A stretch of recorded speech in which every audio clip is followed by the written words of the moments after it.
Hello guys, আসসালামু আলাইকুম রহমতুল্লাহ।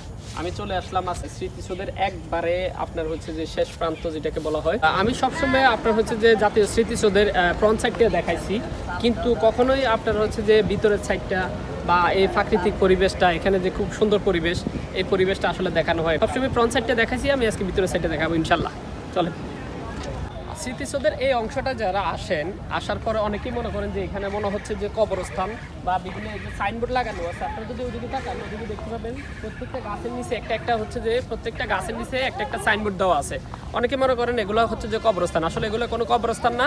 এগুলো মূলত হচ্ছে যে আপনার যে কোনো দেশের যদি প্রেসিডেন্ট আসে বা রাষ্ট্রপতি আসে বা আসে, তারা এখানে একটা ফুল গাছ লাগাই দেয়, যার কারণে তাদের নাম সহ অক্ষর সহ প্রত্যেকটার মধ্যে, যেমন এটা জাপানের প্রধানমন্ত্রী, হ্যাঁ, এই গাছটা লাগাইছে জাপানের প্রধানমন্ত্রী। ওর বাবা কাটা আছে, এটার মধ্যে হচ্ছে যে বিভিন্ন দেশে গাছগুলো লাগায় বিভিন্ন দেশের প্রধানমন্ত্রী এবং রাষ্ট্রপতিরা যখন আসে এখানে।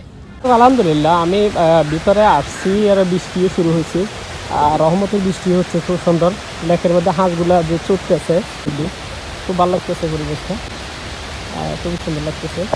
বৃষ্টি ভিজা, এই যে বৃষ্টির মধ্যে দেখো এরা পলিথিন দিয়ে ভিতরে দিকে বসে আছে, আর আমিও একটু ঘুরতেছি এবং স্মৃতিসৌধটাকে পরিবেশ। বৃষ্টির মুহূর্ত, খুব সুন্দর আবহাওয়া এবং হচ্ছে যে খুব সুন্দর পরিবেশ, বৃষ্টি ভিজা এবং হচ্ছে পানির শব্দ অসাধারণ।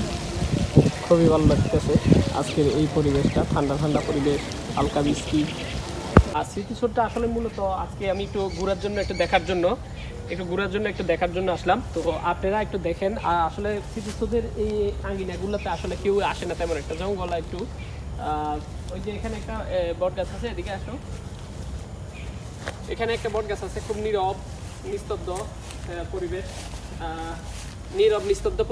আসলে এখানের পরিবেশটা আসলে অন্যরকম, একদম নীরব। এই যে টয়লেটটা মনে পরিত্যক্ত, এরকম এখানে অনেকগুলো বাড়ি আছে, একদম পরিত্যক্ত, একদম জলে জঙ্গলে একদম ভরপুর। স্মৃতিসৌধ আঙ্গিনাটা আসলে মূলত অনেক বিশাল বড়। তো আমি তবুও এই যে একটা অংশ আপনাদেরকে দেখাচ্ছি, যে এটার মধ্যে মানুষ সদস্য খুব কমই আসে। আর এখানে এমনিতে আপনার নিরাপত্তার জন্য সবচেয়ে উত্তম একটা জায়গা। এখানে পুলিশ আছে, আনসার আছে, আপনার তেমন কোনো প্রবলেম হবে না। এখানে যারাই আসে, ঘুরতে আসে, মূলত হচ্ছে যে ফ্রন্ট সাইডটার মধ্যে সবাই ঘুরে, কিন্তু এখানে ভিতরের সাইডটা তেমন একটা আসে না। কিন্তু সব সাইডে আপনি যাওয়ার মতো এখানে ওই যে হাঁটার জন্য রাস্তা আছে, খুব সুন্দর রাস্তা আছে, ওয়াকওয়ে আছে আপনি হাঁটার জন্য, ঘোরার জন্য। কিন্তু এই সাইডগুলোতে মূলত হচ্ছে যে একদম পুরো বাগান বাড়ি, এখানে তেমন একটা মানুষ আসে না, একদম পুরো নিস্তব্ধ। স্মৃতিসৌধের সবচেয়ে বেশি সৌন্দর্য আমার কাছে মনে হয় যে এই যে লেকগুলা, এবং হচ্ছে যে আপনার হচ্ছে যে আশপাশে যে লেক আছে, এখানে অনেকগুলা লেক আছে, এবং হচ্ছে যে বাগানগুলা, এবং হচ্ছে যে এখানে পরিবেশটা অন্যরকম। এখানে নিস্তব্ধ পরিবেশ, খুবই ভালো লাগে এখানে আসলে। যদিও এখানে বেশিরভাগই এই সাইডটার মধ্যে, এটা হচ্ছে যে ব্যাক সাইড, এখানে বেশিরভাগই প্রেমিক প্রেমিকাদের আড্ডা হয় বেশি, হ্যাঁ, বয়ফ্রেন্ড গার্লফ্রেন্ডদের। তবে এখানে নিরাপদ আছে, এখানে যেহেতু পুলিশ আনসার সবে আছে, কেউ আপনাকে কোনোভাবে করবে এরকম জায়গা এটা না। এখানে সৌন্দর্যটা অন্যরকম। এখানে আসলে এই যে বাতাস, কত সুন্দর নিস্তব্ধ পরিবেশ, খুবই ভালো লাগে এখানে আসার পরে। তো যারা অনেকেই কিন্তু স্মৃতিসৌধ দেখতে আসেন, ঘুরতে আসেন, তো স্মৃতিসৌধ আসলে আপনারা শুধু ফ্রন্ট সাইডটা দেখে চলে যান, কিন্তু এটার ভিতরে অনেকগুলো লেক আছে এমন ধরনের। এই লেকগুলো পাশে অনেক বাগান আছে, অনেক সৌন্দর্য জায়গা আছে হাঁটার জন্য। এটা একটু উঁচু নিচু, আমি জায়গাগুলো দেখাই, জঙ্গল টাইপের, বনাঞ্চল টাইপের এই সাইডটা। তেমন কোনো সমস্যা নাই এখানে অবশ্যই। এই যে লেকগুলোতে শাপলা, কি সুন্দর শাপলা হয়ে রয়েছে, পরিবেশটা মাঝে মধ্যে আমি ঘুরতে আসি। স্মৃতিসৌধে সবসময় ফ্রন্ট সাইডটা দেখাইছি, কিন্তু ব্যাক সাইডটা আমার দেখানো হয় নাই। এখানে যে দেখেন একদম ঝিঝি পোকার শব্দ, কেমন নীরব নিস্তব্ধ পরিবেশ, একদম হচ্ছে যে পুরোটা এলাকা হচ্ছে যে পুরো বাগান বাড়ি, হ্যাঁ, নির্জন পরিবেশ। কোনো হচ্ছে যে এখানে দীর্ঘদিন কোনো মানুষ আসে না, এমন একটা পরিবেশ, হ্যাঁ, এত সুন্দর, আপনার কাছে মন জুড়িয়ে যাবে। ভিতরের সাইডটা যদি আপনি আসেন, এরকম শহরের ভিতরে, কিন্তু এটা চতুর্পাশে কিন্তু আপনার শহর, কিন্তু এখানে ভিতর থেকে বুঝে যাচ্ছে না যে বাইরে আপনার পুরো শহর জুড়িয়ে আছে, হ্যাঁ। তো আপনারা যারাই আসবেন, ভিতর সাইডটাও একটু দেখে যাবেন, আসলে অসম্ভব সুন্দর এখানে, এবং নিরাপত্তাও আছে, কোনো সমস্যা হবে না ইনশাল্লাহ।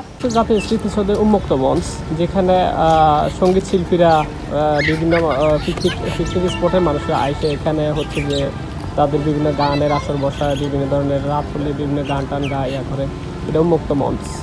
তো এখানে একটা কথা বলছিলাম যে শহীদদের কবর বলতে আসলে এখানে যে কবরগুলো এগুলো হচ্ছে যে অজ্ঞাতনামা কবর। হ্যাঁ, অজ্ঞাতনামা শহীদদের কবর এখানে শহীদদের যে অজ্ঞাতনামা কবরগুলো এখানে কয়েকটা আছে অনেকগুলো। আসলে এখানে ওই যে আপনার জিয়াউর রহমানের যেমন মারা গেছে হচ্ছে যে চট্টগ্রামে, ওখান থেকে ওনাকে মাটি সহ আইনা ডাকাতে রাখা হয়েছে, এই ধরনের অজ্ঞাত কিছু নামা কবরস্থান এখানে আছে। কবর এখানে লেখাও আছে যে অজ্ঞাতনামা কবর, কার কবর কিন্তু সেটা আসলে না। ওই সময় যারা মুক্তিযুদ্ধের সময় 1971 সালে শহীদ হয়েছেন তাদের এখানে কিছু কবরস্থান আছে। জাতীয় স্মৃতিসৌধের আরেকটা সৌন্দর্য হয়েছে যে 3টে হেলিপ্যাড আছে, এখানে একটা হেলিপ্যাড আছে, তারপরে ওই যে মাথায় ওইখানে একটা আছে, এবং হচ্ছে ওই মাঠের ওই পাশে ওই প্রান্তে 3টে হেলিপ্যাড আছে। এখানে রাষ্ট্রপতি বা প্রধানমন্ত্রীরা যদি আসে তখন হচ্ছে যে এই হেলিপ্যাডগুলোতে আপনার হচ্ছে ল্যান্ড করে। তারা এখান থেকে আপনার হচ্ছে যে ওই যে আপনার শহীদদের ফুল দেওয়ার জন্য ওই যে স্মৃতিসৌধটা দেখা যাচ্ছে ওই স্মৃতিসৌধ প্রাঙ্গণে আপনার যায়। স্মৃতিসৌধের সৌন্দর্য ধরে রাখার জন্য এটা গাছগুলোকে অনেক সুন্দর করে কাটা হচ্ছে, এবং হচ্ছে যে পরিবেশটাকে খুব সুন্দরভাবে সাজিয়ে নেওয়ার জন্য দেখা গেছে যে গাছগুলো এবং গাছগুলো পরিচর্যা করা হচ্ছে। স্মৃতিসৌধের নিরাপত্তার জন্য পুলিশের বিভিন্ন একটা থানা আছে, এবং হচ্ছে আনসার ক্যাম্প আছে, এবং হচ্ছে যে এখানে যেহেতু অনেক দর্শনার্থী হয় সেই জন্য দেখা গেছে নিরাপত্তার একটা বিষয় আছে। প্রতিদিন মিনিমাম ওইখানে 20 থেকে 25,000 মানুষ দর্শনার্থী আসে, বিভিন্ন জেলা থেকে বিভিন্ন এলাকা থেকে দেখতে আসে স্মৃতিসৌধাঙ্গনে। স্মৃতিসৌধের সবচেয়ে বেশি সুন্দর লাগে, আমার সবচেয়ে বেশি ভালো লাগে হচ্ছে যে এই যে মসজিদটা, জাতীয় স্মৃতিসৌধের যে মসজিদটা আছে, এখানে আমি প্রায় নামাজ পড়তে আসি।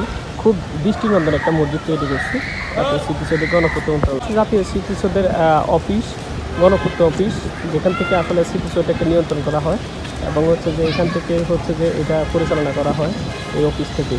তাদের স্মৃতিসৌধটাকে পরিচালনা করা হয় এখান থেকে। অনেকেই আমাকে জিজ্ঞেস করেন যে স্মৃতিসৌধটা আসলে মূলত কখন খোলা থাকে বা কখন বন্ধ কখন খোলা থাকে। আসলে এটা আল্লাহর 12 মাসে এটা খোলা থাকে। যদি মনে করেন যে কোনো প্রেসিডেন্ট আসে এখানে, হয়তো সাময়িক কিছুটা সময়ের জন্য এটা বন্ধ থাকে।